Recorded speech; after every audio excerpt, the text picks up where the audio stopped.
아멘. 오늘도 우리 하나님의 크신 은총과 축복이 여러분의 삶에 함께 하시기를 축원드립니다. 우리가 아는 유명한 고사 중에 땅속의 유산을 묻고 자녀에게 그 유산을 찾도록 한 아버지 일화가 있습니다. 한 아버지가 땅에 유산을 묻었죠. 그래서 아들로 하여금 땅에 찾아보라 이렇게 하고 돌아가시게 되었습니다. 아들은 그 유산을 위하여 땅을 부지런히 팠죠. 파고 또 파고 또 팠습니다. 그러나 땅에 어떠한 재산이 있지 않았습니다. 한참 실망을 하였지만 결국 그 땅을 파는 모든 과정 가운데서 딱딱했던 땅이 기경이 되고 그것이 파종을 위한 준비가 되었고 그 모든 노력과 부지런함이 그 자체가 보상이었다. 그것이 바로 유산이고 축복이었다라고 하는 이런 주제의 내용을 여러분 들어본 적이 있으실 것입니다. 짧은 이야기지만 우리 성공과 행복은 어디에 있는가? 어디에 있는가? 성공과 행복이 어디에 있는가? 이런 질문을 할 때 중요한 통찰이라고 할 수 있겠죠. 저 목회자인 저에게 목회 성공이 어딨니? 이렇게 물어본다면 어디에 있을까요? 의리의리한 건물과 많이 몰려든 그런 회중에게 목회 성공을 거기서 찾을 수 있겠습니까? 오늘 전도서는 11장의 메시지 바로 이 부분을 강조하고 있습니다. 성공은 내가 있어야 될 것이라고 생각한 곳에 있지 않더라. 동시에 우리의 위로와 보상은 하나님께 있다라고 말할 때 그 의미가 무엇인가 이것을 우리에게 가르쳐주고 있습니다. 진정한 보상은 어디에 있는가? 한마디로 예기치 못한 기쁨의 삶, 그것이 바로 보상이다. 오늘 그 예기치 못한 기쁨의 삶으로 우리를 부르시는 그 부르심의 음성 전도서를 통해서 한번 들어볼 수 있게 되기를 바랍니다. 먼저 11장은요. 우리가 알지 못하는 것 세 가지를 말해줍니다. 여러분 11장 보면은 반복해서 나오는 어구가 있어요. 2절에 보면은 내가 알지 못함이니라. 여러분 보이십니까? 내가 알지 못함이니라. 5절에도 보면은 하나님의 일을 내가 알지 못하느니라. 그리고 6절에도 있죠. 이것이 잘 될는지 혹은 둘 다 잘 될는지 내가 알지 못함이라. 너가 알지 못한다, 알지 못한다, 알지도 못한다. 우리가 알지 못하는 세 가지 것을 통하여 우리가 얼마나 존재적으로, 필연적으로, 기본적으로 우리는 불확실한 존재인가 이것을 드러내주고 있습니다. 첫 번째, 우리 미래가 어떨지 알지 못합니다. 1, 2절 말하고 있죠. 재앙이 어떻게 닥치게 될지, 불이 누구에게 일어나게 될지 예측할 수 있는 일은 아닙니다. 징조는 우리가 알 수 있다 치더라도요, 도무지 미래를 알 수가 없습니다. 안타깝지만 열심히 일하러 가다가 거기서 재앙을 만나고 사랑하는 사람, 가족과 함께 행복한 시간을 보내다가 부르심을 받기도 하는 것입니다. 우리는 정말 본문을 통하여 정말 우리는 알지 못한다라고 하는 것을 아주 가슴 깊이 받아들여야 한다는 것이죠. 우리는 알지 못합니다. 주님 앞에 그렇게 얘기해야 됩니다. 우리는 우리 미래에 대해서 확신할 수 있는 것이 아무것도 없습니다. 오늘은 이 일을 하고 내일은 저 일을 하리라고 하는 것들도 가정적인 소망일 뿐이지 알 수 없다. 이것이 우리가 받아들여야 될 우리 존재의 모습입니다. 두 번째, 하나님만이 하실 수 있는 일이 어떻게 이루어지는지도 알지 못합니다. 5절에 보시면 만사를 성취하시는 하나님의 일을 네가 알지 못한다. 바람과 뼈의 자람을 얘기하는데요. 바람은 분명히 있지만 바람의 길이 어떻게 가는지 알지 못하고 태아는 뱃속에서 뼈가 자라지만 그 뼈가 어떻게 자라가는지 그것이 어떻게 가능한지는 하나님의 몫이다라는 것이에요. 욥기는 우리가 모든 것을 파악하고 모든 것을 이해해야지만 고통이 해소될 것이라고 생각하는 우리 인간의 마음에게 하나님의 우리의 무지를 깨우쳐주는 그런 성경입니다. 특히 38장 저기 보면요 이런 말이 있어요. 너가 너의 날에 아침에게 명령했느냐? 너가 번개를 보내게 하되 번개는 너에게 우리가 여기 있나이다 하게 하였느냐? 짧은 구절이지만 자연 만물의 이치 모습을 쭉 열거하시면서 너가 이 모든 것들을 행하였느냐 아느냐 이렇게 물어봅니다. 욥기는 자신의 고통이 어디에서 오는지를 너무 이해하고 싶었지만 하나님의 창조의 크심을 그 앞에 마주하면서 결국 나는 모릅니다. 무지한 말로 이치를 어둡게 하는 자가 누구냐 이렇게 얘기하죠. 나는 모릅니다 라고밖에 고백할 수밖에 없도록 만드는 성경 욥기입니다. 물론 이해가 되면 고통이 경감될 수 있지만 우리는 하나님의 일을 다 알지 못합니다. 요셉은 자기 고통의 때를 나중에 한참 뒤에 알게 됐습니다. 천국에 가면 언제 말씀드렸죠? 우리는 아마 입을 다물지 못할 것이에요. 그때서야 그랬구나. 그때서야 알게 될 일이 있기 때문에 우리는 이 땅에서 모릅니다라고밖에 말할 수 없는 존재임을 분명하게 인지해야 됩니다. 세 번째는요. 어떻게 성공이 보장되고 어떻게 실패를 피하는지도 알지 못합니다. 6절에 보면 이것이 잘 될는지 저것이 잘 될는지 혹 둘이 다 잘 될는지 알지 못함이니라. 성공과 실패 보장할 수 있는 게 아니라고 하는 것이죠. 누구도 실패를 목적으로 삼지 않지만 그러나 목표에 궁극적으로 도달하여 적중하게 될 것은 아무도 모릅니다. 지금도 수많은 계획들이 휴지 조각으로 변해가고 있죠. 엄청난 예산을 쏟아부은 일들이 고스란히 낭비가 되고 있습니다. 정말 목표한 대로 딱 맞게 이루어지는 일들이 얼마나 된다는 말입니까? 그러므로 이런 불확실한 무지를 우리에게 깨우쳐주면서요. 정말 어찌 보면은 완벽주의를 가진 사람들을 거의 반쯤 미치게 하는 성경이 전도서라고 할 수 있습니다. 견딜 수 없겠죠. 무기력과 두려움을 안겨줍니다. 그런데 여러분, 이 전도서는 율법주의자들에 대한 해독제입니다. 성경에서 보면 결국 복음이 우리를 치료해 주는 것은 율법주의인데요. 이 율법주의, 그것은 자신이 예측한 대로 이루어져야 될 것이라고 생각한 모든 마음의 자세를 말합니다. 심지어 계명조차도 자신의 이해 가운데서 파악이 돼야 되는 것이죠. 모든 것을 꽉 쥐고 있는 우리 인간의 죄악된 본성에 일종의 블랙 조크처럼 그것을 해체시키고 허물어버리고 네가 얼마나 무지한 자임을, 무능력한 자임을 깨닫게 하는 그런 성경이 전도서입니다. 그래서 우리 마음에 완벽주의와 율법주의가 있어서 하나님을 섬기는 일에 기쁨을 앗아가는 일이 있다면 전도서는 우리에게 해독약을 먹이고 있습니다. 좀 웃어라 이렇게 얘기하는 것이죠. 자, 그래서 바로 여기에서요. 확실히 우리가 알기를 바라는 것들을 주님께서 가르쳐 주시는데요. 첫 번째, 정말 지혜로운 삶, 하나님을 뜻대로 사는 삶은 소유에 구애받지 않는 삶이라고 말하는 것입니다. 11장 첫머리에 말합니다. 너는 내 떡을 물 위에 던지라. 여러 날 후에 도로 찾으리라. 그리고 말하기를 7에게나 8에게 나눠주라. 무슨 재앙이 일어날지 알지 못한다. 자, 여러분, 이런 불확실한 삶이 닥치게 되면 완벽주의, 율법주의, 하나님을 대적하여 자기 아성을 쌓는 이런 모든 정서는요, 위축되고 또 움켜줍니다. 불확실하니까 위축이 되죠. 그런데 하나님은요, 이때 우리에게 가르쳐 주신 것 반대 정신입니다. 대범하고 관대하게 흩어버려라 이렇게 얘기하고 있죠.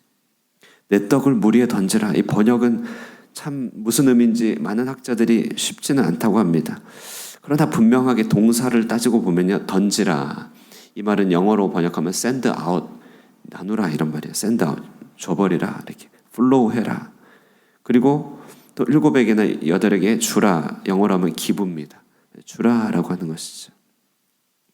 알지 못하는 인생, 내일도 알지 못하고 하나님의 일도 알지 못하고 성공과 실패 보장도 알지 못하는 불안정한 인생 가운데 우리는 율법주의와 사탄이 쳐놓은 두려움의 덫에 갇히지 말고 무엇을 해야 되는가?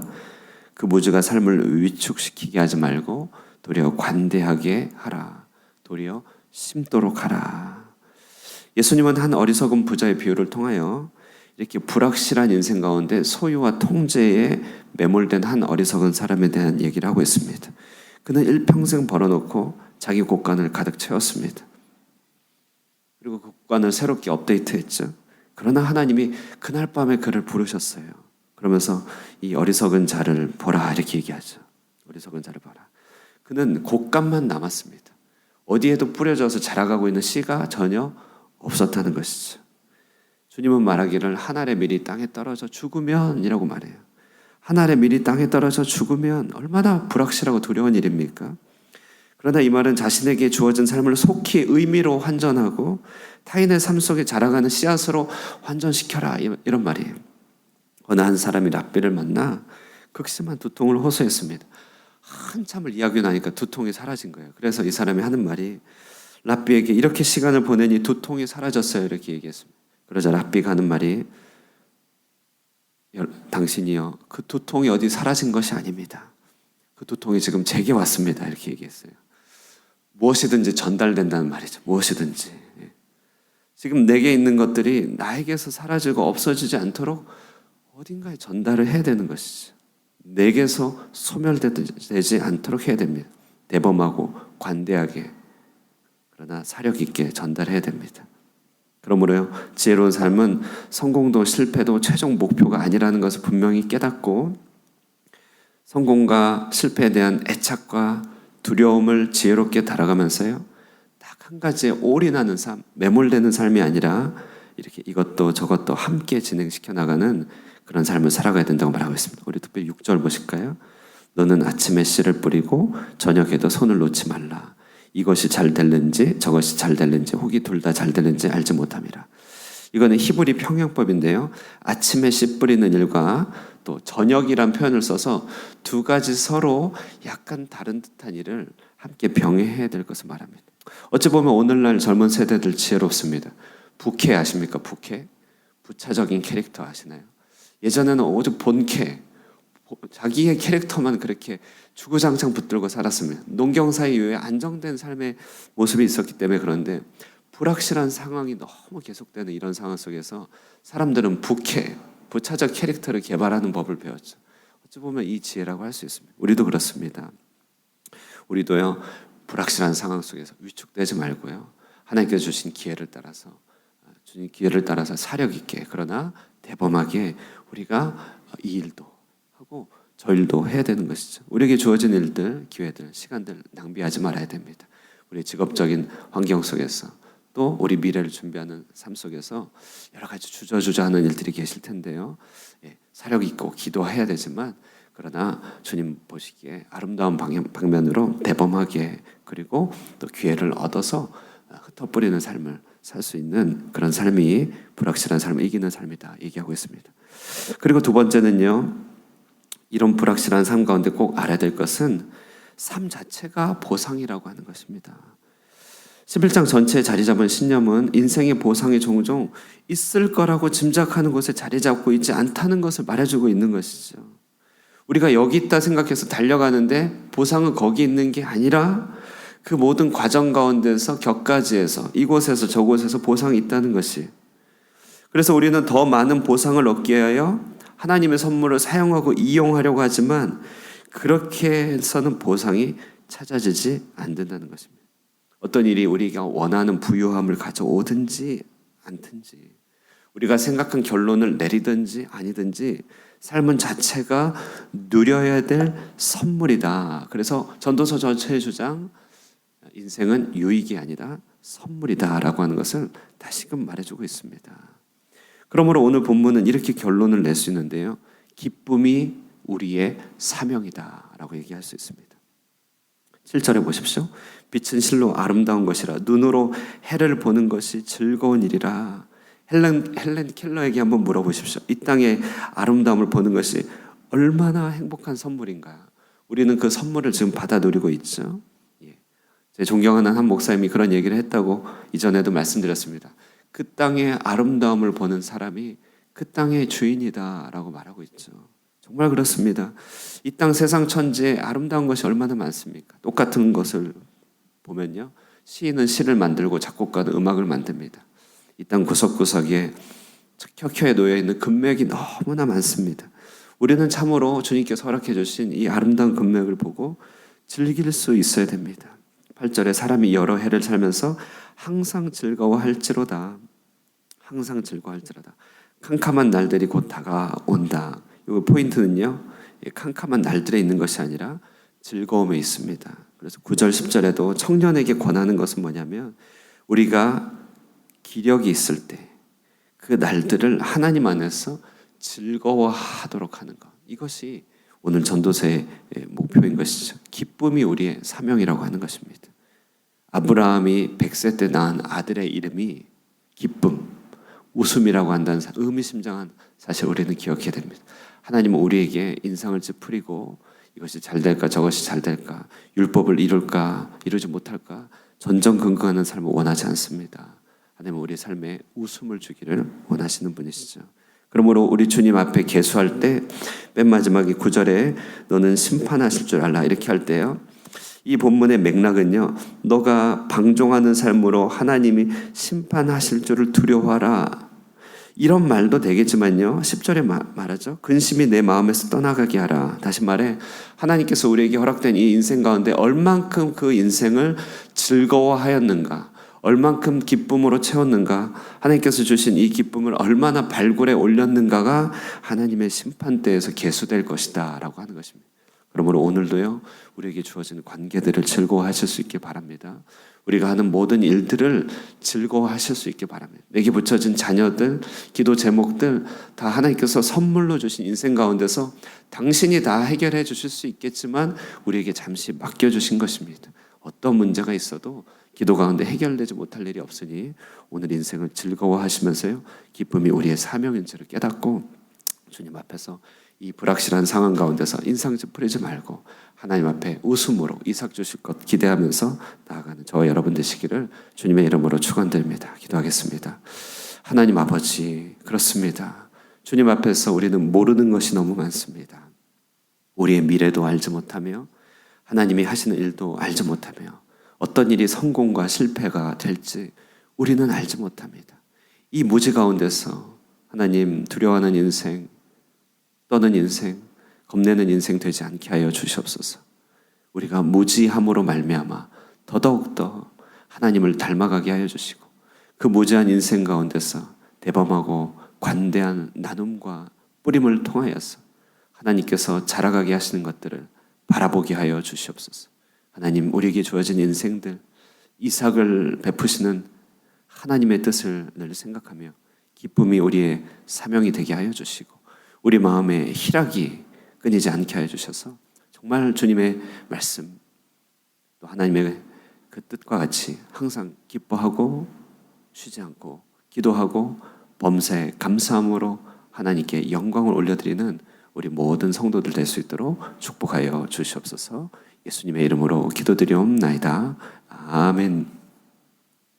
우리 말씀 생각하시면서요.